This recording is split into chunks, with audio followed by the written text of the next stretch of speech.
आप मेरे मुंह में जो बात ठूसना चाहते हैं मैं वो कहना नहीं चाहूँगा, एप्रोप्रिएट टाइम पे आ जाएगा, लेकिन नेशनल कॉन्फ्रेंस को क्रेडिट नहीं देंगे सर।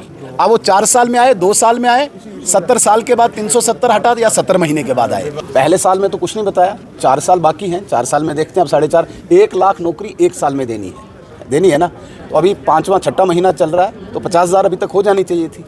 मतलब साल में 1 लाख, 6 महीने में 50,000, तो 6ठा महीना चल रहा है, 5 नौकरियां भी दी, 50,000 तो दूर की बात है। झूठ, धोखा 3 पीढ़ियों से, एक शेर से मैं कहूँगा, ये शेर जरूर इसको जरा चलाना। बिल्कुल कहते हैं कि एक पीढ़ी पाखंड करती है, अगली पीढ़ी परंपरा बनाती है। तो शेख मोहम्मद अब्दुल्ला की पीढ़ी ने जो पाखंड किया जम्मू कश्मीर में, ये पीढ़ियां उसे परंपरा बना रही हैं। क्या तकलीफ है उनको? देखिए, जम्मू कश्मीर में 370 जब तक यहाँ पे था, जम्मू कश्मीर के सरकारी नौकरियों में सिर्फ 5% नौजवानों को नौकरी मिलती है। 3%, 3.5% प्रोटेक्टेड थी नेशनल कॉन्फ्रेंस के लिए, एक पर्टिकुलर रीजन के लिए। 1-1.5% रखी थी इन्होंने बाकी लोगों के लिए, बाकी वर्गों के लिए। उस 1.5% और 3.5% को जमा करके 95% नौजवान उनके लिए क्या था इनके पास? 5% तो सरकारी नौकरियां ले रहे हैं, हम नौकरियां सिर्फ गिनते हैं सरकारी नौकरियां। 95% को आप क्या दे रहे हो? उसके लिए इंडस्ट्री चाहिए, उसके लिए इन्वेस्टमेंट चाहिए, उसके लिए बड़े हाउसेज चाहिए, यही चाहिए ना। इसलिए नौजवान हमारा बेंगलोर जाता है, इसलिए नौजवान हमारा हैदराबाद जाता है, मुंबई जाता है।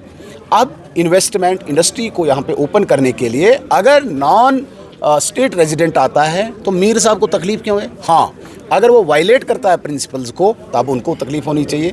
वायलेट मीन्स कि जो आपने नॉर्म्स है, जो आपके रूल्स हैं, रेगुलेशंस हैं, उनको वायलेट किया है तो स्पेसिफिक आप बोले कि इस रूल को वायलेट करके नॉन स्टेट रेजिडेंट आया है, ठीक है सर। अगर इन्वेस्टमेंट आ रहा है उन्हें तकलीफ नहीं। लेकिन जहाँ तक मेरी इन्फॉर्मेशन है, मुरलीधरन कोई क्रिकेटर, श्रीलंकन क्रिकेटर है, वो कोई इंडस्ट्री यहाँ पे लगा रहे थे जिसकी शायद इंडस्ट्री में 10,000 नौजवानों को नौकरी मिलती। अब कहा जाता है कि शायद उसने छोड़ दिया, मैं पुष्टि नहीं करता हूँ, जितनी मेरी इन्फॉर्मेशन है। लेकिन तकलीफ मुझे इसलिए हुई, जिस इंडस्ट्री में 10,000 नौजवानों को नौकरी मिलती वो भी अब नहीं मिलेगी। इनको कुछ और तकलीफ है। जो पाकिस्तान से आते हैं उनकी तकलीफ नहीं है इनको, जो हथियार लेके आते हैं कश्मीरियों को गोली चलाते हैं उनकी तकलीफ नहीं है इनको, जो यहाँ पे आतंक फैलाते हैं उनकी तकलीफ मीर साहब को नहीं है, क्योंकि उनकी पार्टी घुटनों के बल उनके सामने झुकी रहती है। तकलीफ है जो इंडस्ट्री लाए, जो नौजवान के लिए रोजगार लाए। मीर साहब को दर्द छलकता है, तारिगामी साहब को दर्द छलकता है।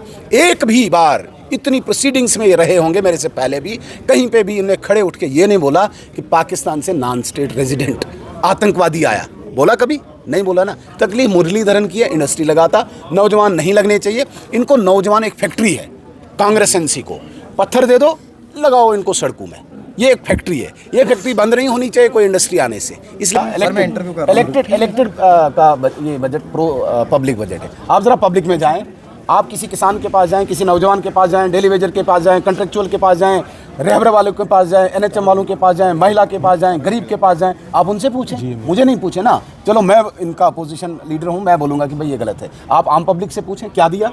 अंत्योदय अन्न योजना के तहत 35 किलो जो अटल बिहारी वाजपेयी जी दे रहा था, उन फैमिलीज़ में 3, 2, 4 मेंबर हैं।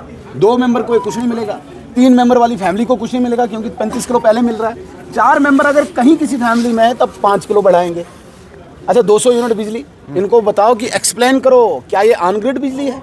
जो तार देखते ना बिजली आती है, इसमें भी अभी संशय है। जो नरेंद्र मोदी जी पैनल भेज रहे हैं ना सौर ऊर्जा का, उसी के साथ इसको भी कनेक्ट कर रहे हैं। तो आप मुझे बताइए, इलेक्टेड गवर्नमेंट का है, पीपल फ्रेंडली है, तो पीपल से भी पूछो, पब्लिक से भी पूछो और इलेक्टेड गवर्नमेंट से भी